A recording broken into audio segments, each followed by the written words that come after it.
Poor Mrs. Hay! She had to hear it, for they sent for her. Somebody had to restrain Nanette. Pete said he had known Nanette long time, ever since baby. So had Crapaud. Yes, and they had known Eagle Wing, Moreau, always, knew his father and mother, knew Nanette's father and mother. But Black Bill interposed. "No need to go into these particulars as substantiating Mrs. Hay and himself," said he. "The lady knows perfectly well that I know all about her girlhood." So Pete returned to modern history. Eagle Wing, it seems, came riding often in from Stabber's camp to see Nanette by night, and "he was in heap trouble, always heap trouble, always want money." And one night she told Pete he must come with her, must never tell of it. She had money, she said, her own, in the trader's safe, but the door was too heavy, she couldn't open it, even though she had the key. She had opened the store by the back door, then came to him to help her with the rest. He pulled the safe door open, he said, and then she hunted and found two big letters and took them to the house, and next night she opened the store again, and he pulled open the safe and she put back the letters and sent him to Mr. Field's back door with note, and then over to saddle Harney and Dan, and bring 'em out back way from stable. Then later she told him Captain Blake had Eagle Wing's buckskin pouch and letters, and they must get them or somebody would hang Eagle Wing, and she kept them going, all time going, meeting messengers from the Sioux camps or carrying letters. She fixed everything for the Sioux to come and capture Hay and the wagon, fixed everything, even to nearly murdering the sentry on number 6. Pete and Spotted Horse, a young brave of Stabber's band, had compassed that attempted rescue. She would have had them kill the sentry if need be, and the reason they didn't get Wing away was that she couldn't wait until the sentries had called off. They might even then have succeeded, only her pony broke away, and she clung to Eagle Wing's until he had to hit her to make her let go. The wild girl in a fury declared it false from end to end. The poor woman, weeping by her side, bowed her head and declared it doubtless true. Her story, Mrs. Hay's, was saddest of all. Her own father died when she was very, very young. He was a French Canadian trader and traveler who had left them fairly well to do. Next to her Indian mother, Mrs. Hay had loved no soul on earth as she had her pretty baby sister.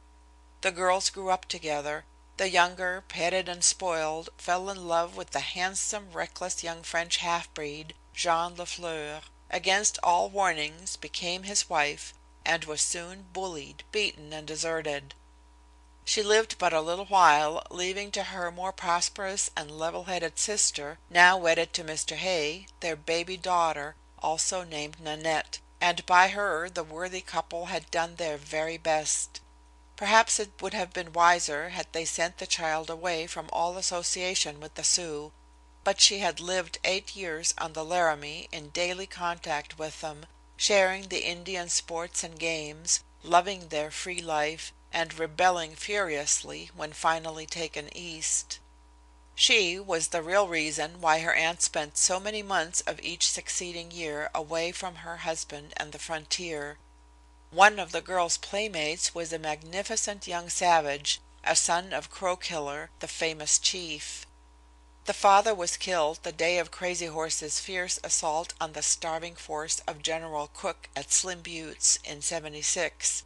And good, kind missionary people speedily saw promise in the lad, put him at school and strove to educate him. The rest they knew.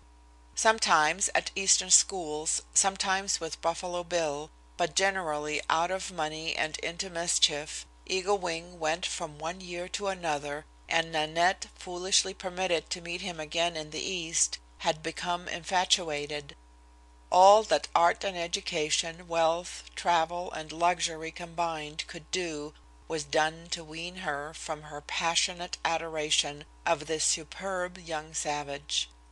There is no fiercer, more intense devotion than that the Sioux girl gives the warrior who wins her love.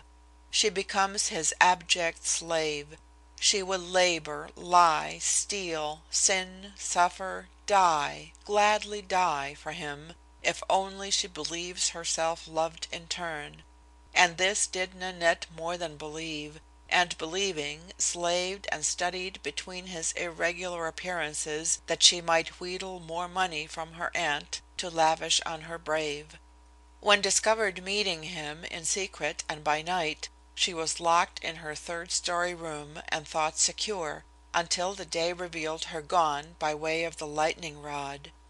They had to resort to more stringent measures, but time and again she met him, undetected until too late, and when at last her education was declared complete, she had amazed her aunt by expressing willingness to go to Fort Frayne when the good woman thought the objectionable kinsman abroad with Buffalo Bill.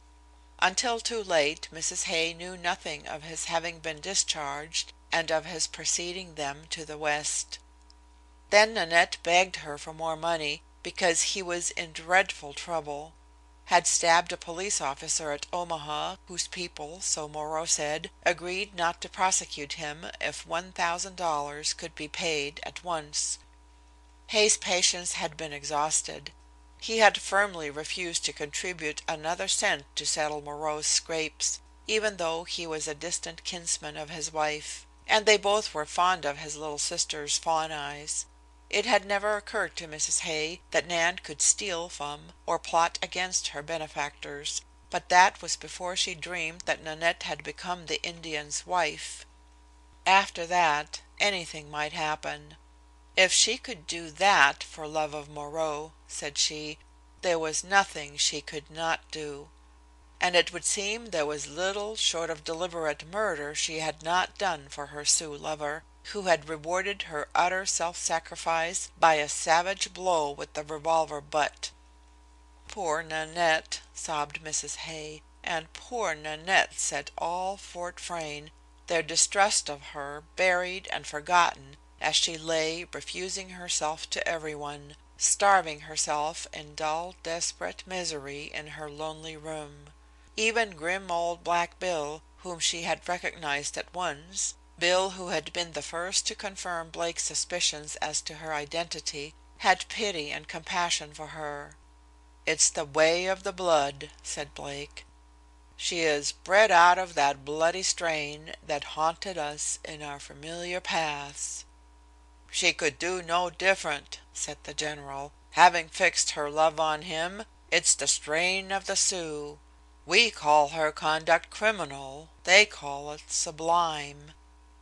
And one night, while decision in Nanette's case was still pending, and still self-secluded, she hid within the trader's home, refusing speech with anyone but little Fawn Eyes, a sleighing party set out from Frayne for a spin by moonlight along the frozen Platte. Wagon bodies had been set on runners and piled with hay. The young people from Officers' Row, with the proper allowance of matrons and elders, were stowed therein, and tucked in robes and furs, Esther Dade among them, gentle and responsive as ever, yet still very silent. Field, in his deep mourning, went nowhere. He seemed humiliated beyond words by his connection with this most painful affair. Even the general failed to cheer and reassure him. He blamed himself for everything and shrank even from his friends. They saw the dim glow of the student lamp in his quarters as they jingled cheerily away. They were coming homeward, toward 10 o'clock.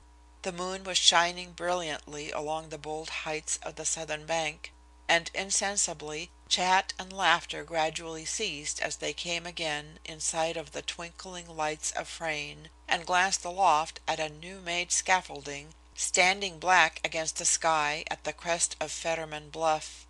"Eagle Wing roosts high," said a thoughtless youngster. "The general let them have their way to the last. What's that?" he added with sudden stop.